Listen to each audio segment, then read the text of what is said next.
What up, everybody? What up, everybody? What's up, everybody? Welcome back to another episode of AC Reviews the World. I'm your host, AC the Engineer, and we are at episode 206. Yes, 206. Hopefully, everybody had a good day today. It is Thursday, June 11th, 2026, year of our Lord, and welcome back to the greatest afternoon show in the world.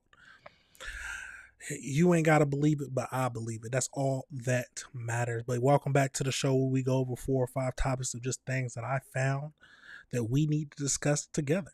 We meet Monday through Friday starting around 6 o'clock. And if you ever disagree with anything I say, the main premise of this channel is to say something. Let's have a discussion about it. I'm never going to say I'm always right.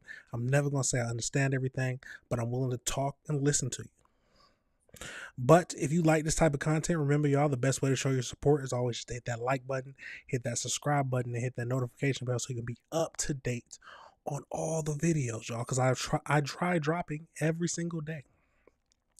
But you know how I like to do it. Let's jump right into it.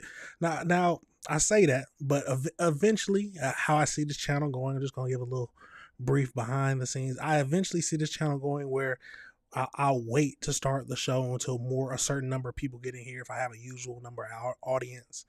And then we'll just talk and discuss, have a good time, and then we'll start the show. But that's in the future when I get big and famous. You'll see.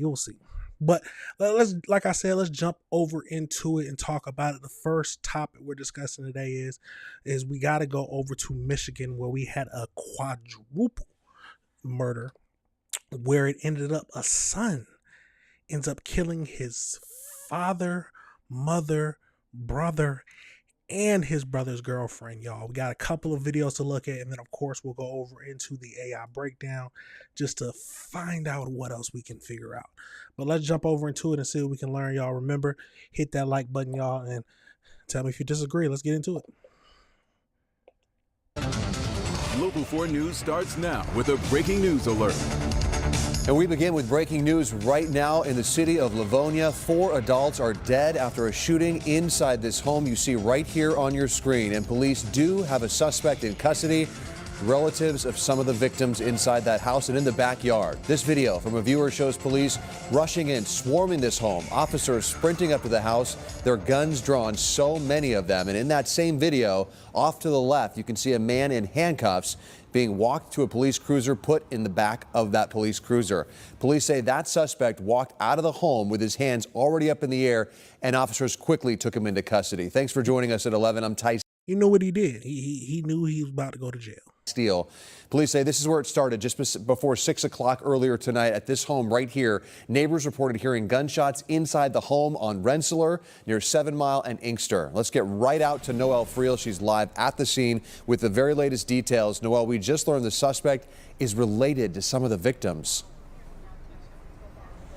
Yeah, Ty, we've learned that 3 out of the 4 victims were related to that suspect. We're on Rensselaer Road right now, and as you can see, police still have the area around this home blocked off. Here's another look at that video we were sent by a viewer showing police running into the home.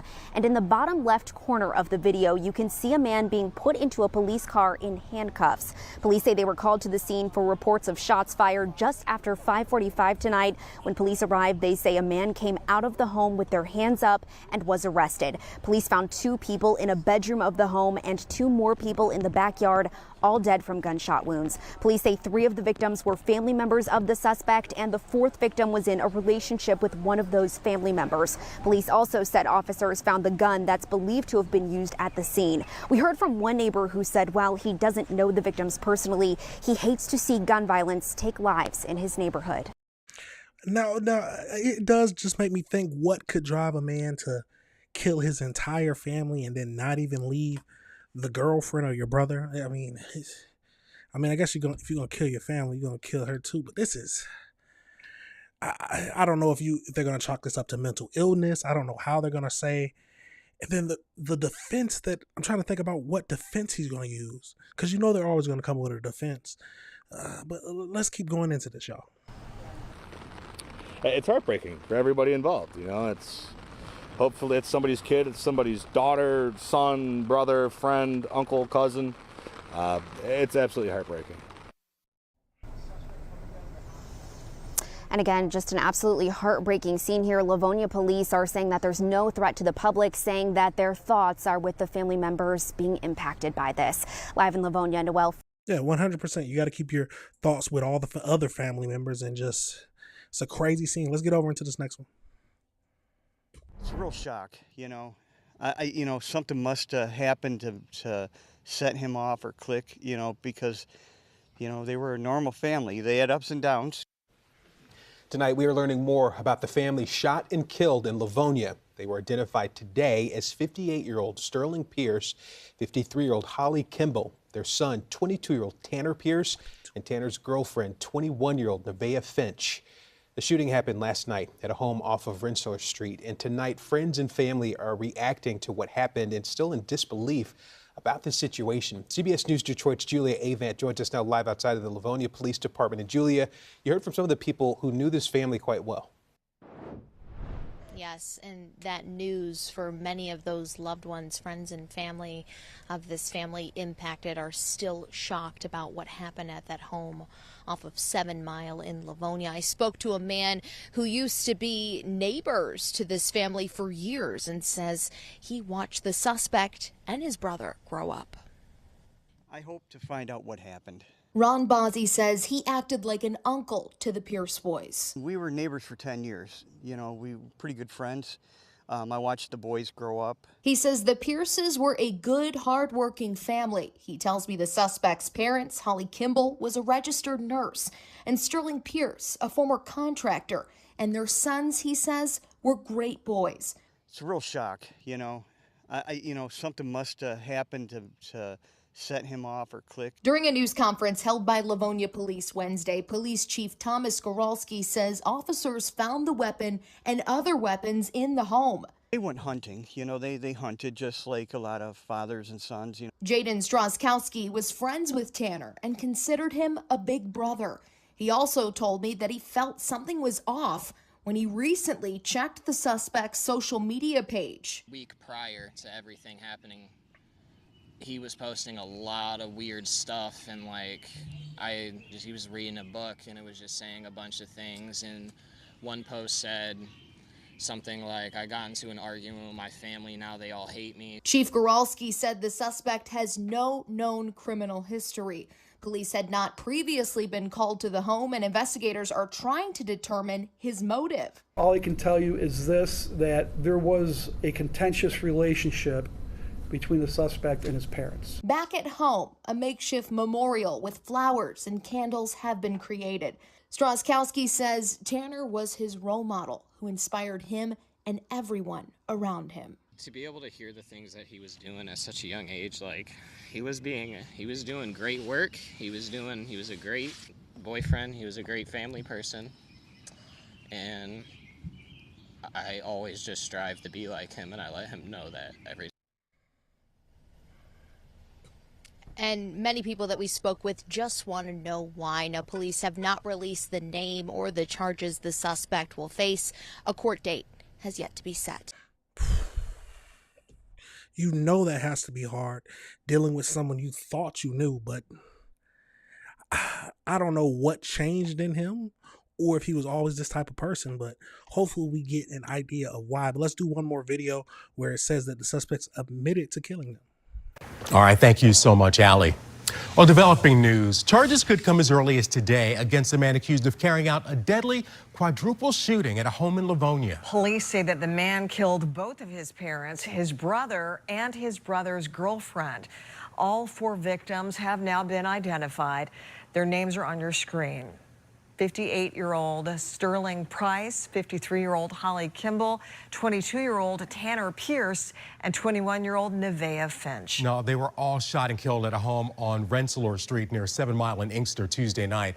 7 News Detroit reporter Kara Hay is following the police investigation and joins us live from Livonia. Kara, what are neighbors and loved ones saying about this tragedy? It's hard to grasp, Keenan and Alicia. We spoke to a neighbor yesterday who told us that he was at that home an hour before the shooting took place, helping the family put up their pool. He says the suspect was in the house and never came outside, so you can only imagine how he's feeling right now. We also spoke to a longtime friend of the mother who just says she can't believe an entire family is gone. Many of us feel that exact same way. Now, when a tragedy Now that's a deep thing to think about, because either he snapped within that hour and just thought to kill them, or he was already planning it and only wanted to kill them. That's why he let them go. At least those are my thinking. What's the only options? But let's keep going into this. like this happens, there are so many questions, but the one many people want answers to is why. According to Livonia PD, motives are still being investigated, but they confirmed the suspect, whose name has not been released yet, had a contentious relationship with his parents. The son firing 12 to 15 shots using a semi-automatic rifle, killing his parents in a bedroom on the main floor, and also his brother Tanner and Tanner's girlfriend Nevaeh in the backyard. Nevaeh's aunt telling 7 News Detroit the young couple mostly lived together at Tanner's house. Her whole world revolved around Tanner, and we loved her for that, because she found somebody that was a good heart and treated her well. She's praying that Holly went first so that she didn't know that her younger son was also killed, but I don't think that was the case from what I've heard. Now, that was the mother, Holly Kimball's longtime friend, who you just heard from.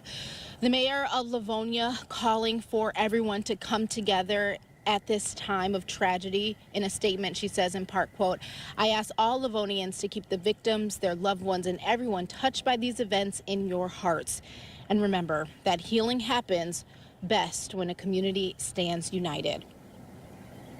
Back out here live in front of the Livonia courthouse, we are expecting the suspect to be arraigned here later on this morning. And of course, our cameras will be inside of the court. Wow. They said he fired 12 to 15 shots. Oh my God. He wanted them dead. He wanted them truly dead. Let's go over into the AI breakdown to see if it tells us anything else. It might not, but let's look. So on Tuesday, June 9th, a devastating quadruple mass shooting occurred at the home in Michigan, leaving 4 people dead. A 25-year-old male, who was the suspect's son and brother of the victims, surrendered to authorities immediately after the incident and remains in police custody. So the incident happened around 5:35 p.m. at that 7 Mile home. At the home on 7 Mile, following calls reported rapid gunfire. The police department officers arrived and witnessed a 25-year-old walking out of the house with his hands raised. He directly informed officers that he shot his family. So police recovered a semi-automatic rifle inside the home, believed to be the primary weapon, along with shotguns, handguns, and additional rifles. Now, remember, they did hunt. So the first responders, though we know that these are the ages and names of the victims. So the police chiefs have confirmed in a press briefing that he had a contentious relationship with his parents. Neighbors noted that tension may have stemmed from his parents urging him to find employment and contribute around the house. Okay, now we're getting something. If we got to call it how it is, it sounds like he was a deadbeat son. And I don't know if he had mental issues. A lot of people might chalk it up to that. But for some reason, that set him off to where he decided just to kill his entire family. At least that's maybe what it is. But, we got to wait until more evidence comes out. Police have noted that there is no indication of conflict between the suspects and his brother or his brother's girlfriend. So they were just basically collateral damage. They were in the house, and it was just time to go. Tragic. So the suspect had no prior criminal history, and the police have never previously been dispatched to the residence for any kind of domestic issues. Family members confirmed the suspect is on the autism spectrum. However, police department Clinicians verified that there is no documented or reported mental health crises prior to the event. So, okay, he has something mentally wrong with him, or a mental issue. I don't know if wrong is a bad thing to say, but this is a crazy case, y'all. What do y'all think happened? Do you think it was only because, do you think it's possible that it was only because they told him to get a job and get off his lazy, I mean, however you say it, but absolutely wild, y'all. Let me know your thoughts and let me know if you disagree with anything I said. That's a crazy case, but we'll keep up with it to see exactly what he gets charged with. Let's see real quick. See if they already have. Do we know what he'll be charged with? Of course, murder. So formal charges have not been publicly filed yet. The expected charges are going to be first degree or second degree murder, along with felony firearm charges. Okay. Absolutely crazy, y'all. Let me know your thoughts and let me know if you disagree with anything I said. We're going to pivot now into our second topic we're discussing today. And we got to go over to Penn State University. So I don't know if y'all know about this, but a Penn State University student was murdered in a robbery attempt. And then both suspects are still on the loose, but they did release some surveillance cam footage. So we'll get into a few news reports about that. And then, of course, we'll go over into the AI breakdown just to find out anything else we can about this whole situation. Remember, y'all, if you like this content, remember to hit that like button, that subscribe button, and that notification bell. Let's jump into it and see what we can find out.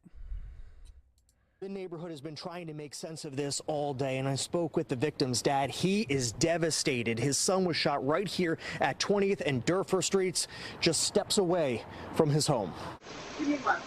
The final moments of 22-year-old Billy Schmidt's life were caught on camera, pleading for his cell phone. It's very upsetting. Video from Ezra Rolanavich's porch camera at 1:30 Saturday morning shows two young men talking with Billy, who's off camera to the left. Seconds later, we see Billy follow them into the street toward 20th and Durfur. Moments later, a gunshot is heard. We've muted that audio out of respect for the family. Over a phone, it's abhorrent. It's just unbelievable that someone would kill someone over a phone. Yeah, that's an absolutely tragic situation, man. We have to mention that he should have let the phone go. It's a tragic situation, but you got to understand that the phone is not worth you risking your life. It's a tragic situation. These people need to be held responsible and go to jail for a long time. But we cannot miss this fact that people need to be aware that they are not invincible and people don't care about their lives. He could have just let them go with the phone. At least that's my understanding just from this initial watch, but let me know your thoughts. Let's keep going. Billy's dad told me off camera that his son was a really good kid. He was heading into his senior year at Penn State, studying communications. My kid played with him when they were little. We would all hang out. Police rushed Billy to Penn Presbyterian. He was pronounced dead just 17 minutes after this recording. I want justice. I want the kid that shot Billy to be found. If anyone has any information or recognizes anything about the kids, I would love for them to come forward and give his parents some justice. And that justice is something the neighbors around here want quickly. In South Philadelphia, Matt DeLucia. And let's get to this next one. He was a great kid. He was like my best friend. He never had a problem with anybody. Tonight, a father sharing his pain after his son was shot and killed less than a block from his home in South Philly. The shooting has left many in the neighborhood saddened and concerned, and we're learning new details about the ongoing investigation. CBS News Philadelphia Joe Holden joins us from outside the district attorney's office with the very latest this evening. Joe. Well, Siafa, police and prosecutors have an extremely important detail, a piece of evidence, Billy Schmidt's cell phone. They are hopeful they can track the DNA of his killer on that phone. Flowers and photos surround a fire hydrant, a growing memorial for 22-year-old Billy Schmidt. The Penn State communications major from South Philly was shot and killed near 20th and Durfee over the weekend, not even a block from his home. His father searching for answers why. I was shocked. I ran into his room because I didn't believe it. Schmidt left a neighborhood bar when investigators say two people approached him. Police say one of the two stole Billy's phone. Surveillance video showing Billy chased after them, asking for his phone back. Investigators say the shooter pulled out a weapon, fired once, hitting Billy in the chest, killing him. He was a great kid. He was like my best friend. He never had a problem with anybody. He was just very respectful. Schmidt's father later located the phone under a car. Prosecutors tell CBS News Philadelphia it will be valuable in trying to identify those responsible, while detectives continue looking for more evidence. But they are working diligently and have been back out onto the scene during daylight hours to survey and see if they could recover anything else at this time. And while District Attorney Larry Krasner earlier Monday was talking an increase in his office's budget to make Philadelphia safer, we asked him about the tragic circumstances of what happened to Billy Schmidt. It resonates with me too. Crime is going to continue in human existence. The real question is, how do you manage it? Are you managing crime, reducing it, reducing victimizations? This grieving father wanting answers. I want them to pay. I don't want them to get away with this.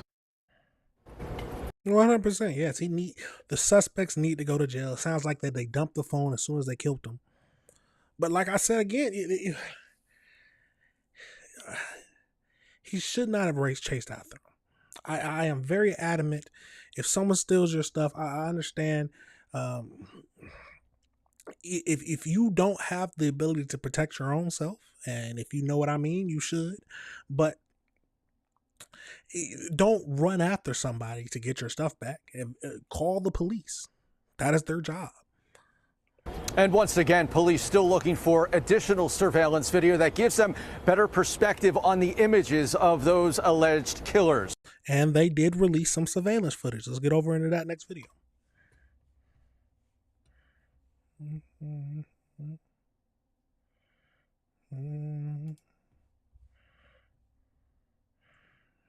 Okay, so we're looking at it now. We got the two suspects. Pause it real quick. Yeah, two, call it how it is, YNs. Masked up.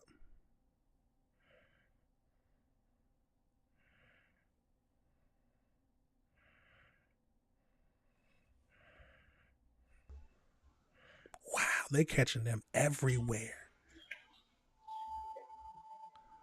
Okay. They got dreads. It's that braided hair dreads.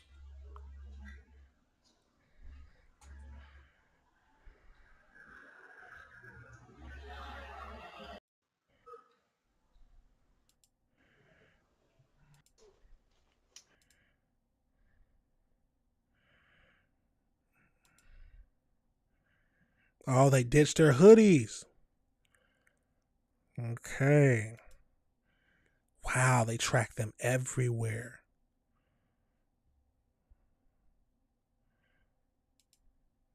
Wow. Absolutely crazy, y'all. Let's get over into this AI breakdown just to see what else we can find out about it.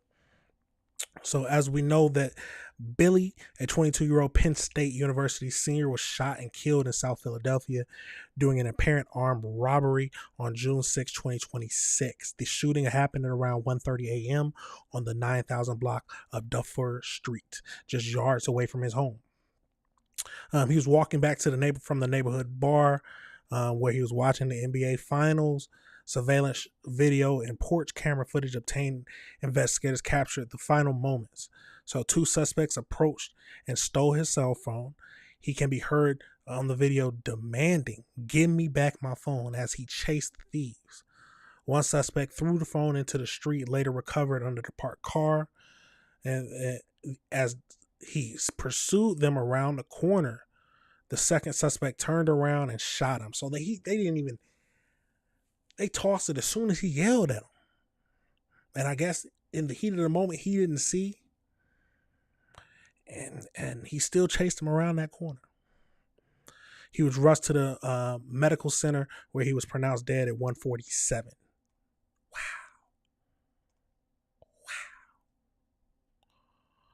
He was studying digital journalism and media through the Penn State World campus and was tracked to graduate December 2026.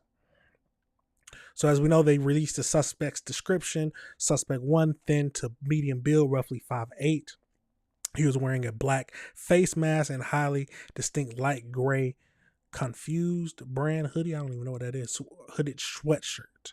Suspect 2, shorter and thin, 5'3" to 5'5", tall with a light complexion. He was wearing all black, camouflage face mask. After the shooting, both suspects reportedly discarded their masks and hoodies and were last seen walking near 22nd Street and Porter Street. You know they're either someone knows who it is because they seen that surveillance footage and they're just laying low. No arrest has been made right now, and the Philadelphia police, or the city of Philadelphia, is offering a $20,000 reward for information leading to their arrest. And then, of course, they did a community visual called Justice for Billy. Absolutely crazy situation, y'all. Let me know your thoughts. Let me know if you disagree with anything I said. Like I'm gonna say this again.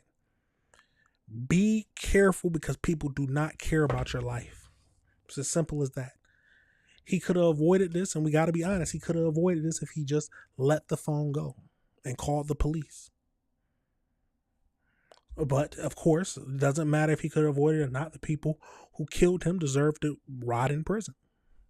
But let me know your thoughts, and let me know if you disagree with anything I said. It's a crazy situation, y'all, absolutely. Now we're going to get over into a third topic. That's a shorter topic because there's not a lot of videos on it. But it makes me think, what is the world coming to? Where we have a kid's lemonade stand is robbed at gunpoint in Boston. Yes, I said that right. A kid's lemonade stand. There's some real thugs out there, y'all. There's some real thugs. Let's get over into it and see what we can find out about this situation. Of course, we'll do an AI breakdown after that. Let's jump into it. Tonight, police are looking for the armed robbers who held up a children's lemonade stand at gunpoint in South Boston. Thanks for being with us tonight. I'm Lisa Hughes. And I'm David Wade. The two kids weren't hurt, fortunately, but they were shaken up. And tonight, their father exclusively spoke with Tammy Mutasa. She joins us live in South Boston with the story. Tammy. David and Lisa, tonight that father is very upset, calling this crime outrageous. His children are traumatized. They were robbed at their lemonade stand right behind me in broad daylight, and they want some accountability. I'm pretty disgusted with it. They're young children. They're 11 and 12 years old. It was in the middle of broad daylight. A sweet summer afternoon. You gotta be one down dirty dog to rob kids from a lemonade stand. What they charging for the lemonade? $1? I mean, these times they might be charging $2 or $3. We don't know, but you rob them, and I mean, any time of light is a bad thing. But children lemonade stand, like, aren't you ashamed to be a criminal at that point?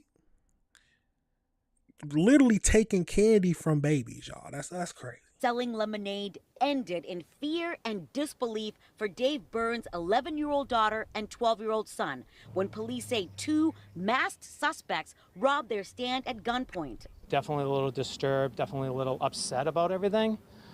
They're sad. They don't think something like this should ever happen. Boston police says it was around 4:40 this afternoon on the corner of E and West 9th. The dad says the young robbers first asked to buy lemonade, but then said they didn't have any money. Then they came back, showed the children a gun, took their chest with cash, and took off along West 9th towards Dorchester Street. Which my kids immediately just put their hand up and said, take whatever you want. So they robbed them because they ain't had no money to buy some lemonade? It's a different breed out here nowadays, boy. I'm proud of my kids for that, and I'm proud of them for basically protecting each other, but also being smart in that bad situation. So 100%. Neighbors left disturbed. It's awful and scary and definitely something you don't want to come home to after a night. And yeah, it's disappointing. I didn't expect it on our street.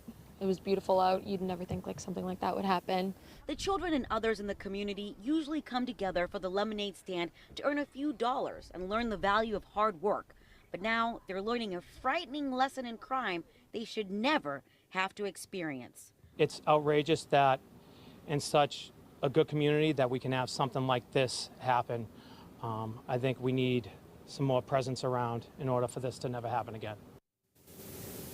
Is it not safe anymore to have lemonade stands? Is that no longer, we are out of that era where it's safe to just leave your kids and let them run the lemonade stand? You got to have like an armed person right there beside them. That's the world we're coming to, y'all. Boston police is investigating, and the children's parents just want to warn others so they can all have a heads up and be aware of their surroundings in this community. Reporting live in South Boston, Tammy. That is something I haven't heard. That is truly something I haven't heard. Let's get over into the AI breakdown just to see if we missed anything or if they have anything else on this whole case. This is a crazy situation, y'all. So an 11-year-old girl and a 12-year-old boy running a lemonade stand were robbed at gunpoint by two other masked juveniles in South Boston. I mean, maybe that makes me a little better that it was not grown adults, but that might even make it worse. They were in South Boston. So the incident occurred on Wednesday, June 10th, around 4:44 p.m. near 9th Street and Eve Street. Now, I don't know this area, y'all. If anybody knows it, is that a bad area? Are they in a bad area? Is that something that usually happens? So we got the two suspects walk past the lemonade stand multiple times. Initially asked that they could pay using Apple Pay. Before the victims could respond, one suspect grabbed their cash box containing $50. One of the thieves then flashed a black handgun tucked inside his waistband. The victims immediately raised their hands and told them to take whatever they wanted. Smart. That parent is teaching them smart.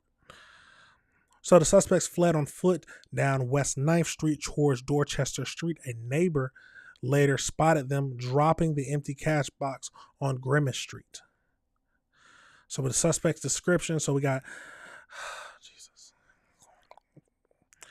The Boston Department released a surveillance video and photographs to help identify the two suspects who were both believed to be juveniles. A dark-skinned black male, approximately 14 years old. He was wearing a black Nike Bala ski mat, I don't even know, a shiesty, okay. And then a black shirt, shorts, and a high white socks. He was the one who displayed the firearm. Suspect 2, a light-skinned black male, approximately 11 years old. He was also wearing a shiesty and a shiesty, basically. If you know any tips, we got to see if they got the video. Hold on. Let me see if I can find some footage. Okay, there it is. Let's go to the images, y'all. You already know we got to see what we're talking about. What is this? Let's go to the news. So that's them right there. Very blurry footage, but that's them.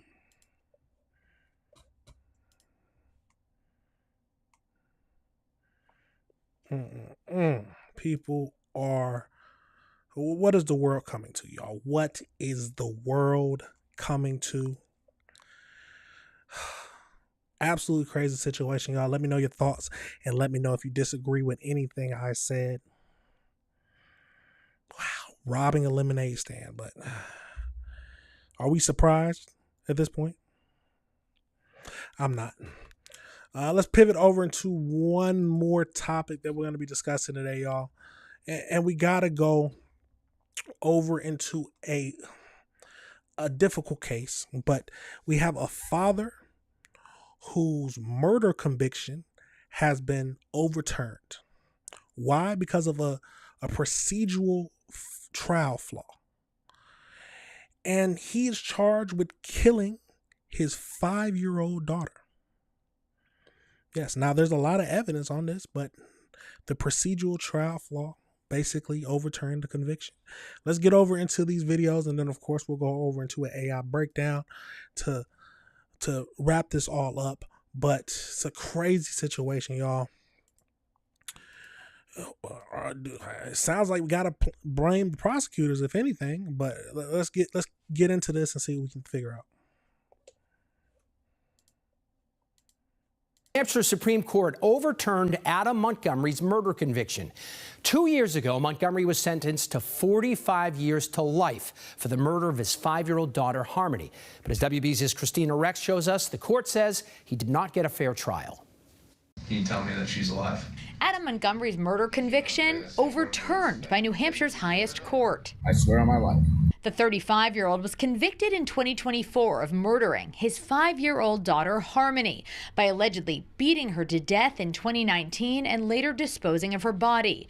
Harmony wasn't reported missing for more than 2 years, and her body has never been found, despite numerous searches from police and the public. Devastated, of course. Retired Massachusetts Judge Carol Erskine oversaw the adoption of Harmony's brother, Jameson, and she's been an advocate for reform ever since. People have to understand the court didn't come out and say, hey, he's innocent, or they didn't meet the reasonable, beyond a reasonable doubt standard. The court didn't say that. Montgomery's murder conviction was overturned because the court said he was prejudiced when the trial judge allowed strong evidence of a July 2019 beating of Harmony and weaker evidence of a December 2019 alleged murder to be presented in the same trial. The decision reads, "We therefore conclude that this disparity created a significant risk that the jury would rely on the strength of the evidence that the defendant struck the victim in anger in July to conclude that he similarly and fatally struck the victim in December."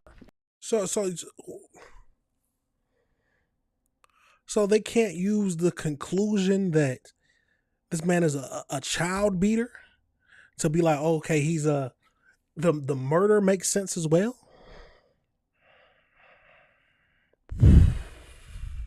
Let me know if y'all think that that's prejudice or if that shouldn't be used, but that sounds crazy to me. I mean, if anything, that builds to his character. It tells you more about his character, if anything. But I mean, I guess that's against the law. Let's keep going, y'all. It's very hard, I think, for a jury to separate something like that, like this vicious assault that took place in July. Prosecutors plan to retry the murder case on its own. It will likely focus on the testimony of Kayla Montgomery, Adam's estranged wife, who allegedly saw the murder happen. And it'll be hard for Harmony's family to relive. This just opens up wounds for the family that, are just difficult to manage. And a question a lot of people have tonight, Adam Montgomery will not get out of jail right now. He's doing a more than 40-year sentence for a number of other crimes he was convicted of. Now, the adoptive parents of Harmony Montgomery's brother did release a statement to WBZ saying they're disgusted by this decision. They said they'd hoped their son would not have to see or hear about the nightmare that his sister lived, but now he'll be old enough to understand this second trial. Lisa? Wow. That's something to think about, y'all. They were young enough to where they didn't even understand what was going on, but now they're old enough to physically take it in, and they got to go through this as well. This is crazy. Let's go over to one more video. Yeah, that's an important point to note, Gene. We have also just learned from the Attorney General's office that they will retry this case. This trial included several charges that carry their own sentences, among them second-degree assault, falsifying physical evidence, and abuse of a corpse. Just before his trial began in February of 2024, Montgomery acknowledged his guilt of falsifying physical evidence and abuse of a corpse. He was sentenced 3.5 to 7 years on the evidence charge. The abuse of a corpse sentence was 12 months suspended. He was convicted of second-degree assault along with the murder conviction. That assault sentence is for 4 to 8 years. When it comes to the murder case, here is how the state could move forward. This is a case and a story that has been really difficult for the city of Manchester, for the entire state, and our hearts just go out to Harmony Montgomery's family, her loved ones, all those who knew and loved her, and everybody who's been affected by this case. But again, we respect this decision, but we're very disappointed by it. Now, the Attorney General says they will not stop in their efforts to get justice for Harmony. Now, the sentences from his murder trial will not begin until after he serves time in a weapons case. A year before the murder trial, Montgomery was convicted in a weapons trial. He was sentenced to at least 32.5 years in prison on charges including being an armed career criminal. During the sentencing hearing in this case, Montgomery insisted he did not kill his daughter Harmony. Montgomery is serving the sentences on those weapons convictions before he begins the sentences from his case in 2024. Jean? All right, thanks, Tom. There are a lot of developments in this case, and you can keep track of them. Absolutely craziness, y'all. Absolute craziness. Let's get over into the AI breakdown just to find out a little bit more information on the case. Let's get over into it. So, as we know, we got the New Hampshire Supreme Court overturned the Adam Montgomery second-degree murder conviction on June 11th. So today, due to a procedural trial flaw, the courts ruled that trying the murder charge alongside an earlier separate assault charge prevented him from receiving a fair trial. The unanimous ruling determined that the two distinct instances into one trial severely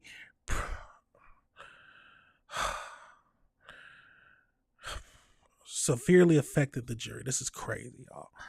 Multiple independent witnesses corroborated a July 19th assault charge, making the case highly solid. The December 2019 murder charge relied highly on the testimony of the estranged wife. Okay. The justices ruled that the significant risk that the jury used the strong evidence from the prior assault to improperly conclude that he was guilty of the fatal head strike months later. The High Court strictly upheld Montgomery's other convictions, including second-degree assault, falsifying physical evidence, and witness tampering, and abuse of a court. Montgomery is serving his sentence in Virginia prison. He remains incarcerated on a 43.5-year sentence stemming from these other charges. The New Hampshire Attorney General office expressed a deep disappointment in the procedural ruling and announced it will immediately pursue a standalone retrial on the second-degree murder charge. The remains of the 5-year-old have still not been located to this day. Absolutely tragic situation, y'all. At least he is not getting out of prison. But how old is he now? He is...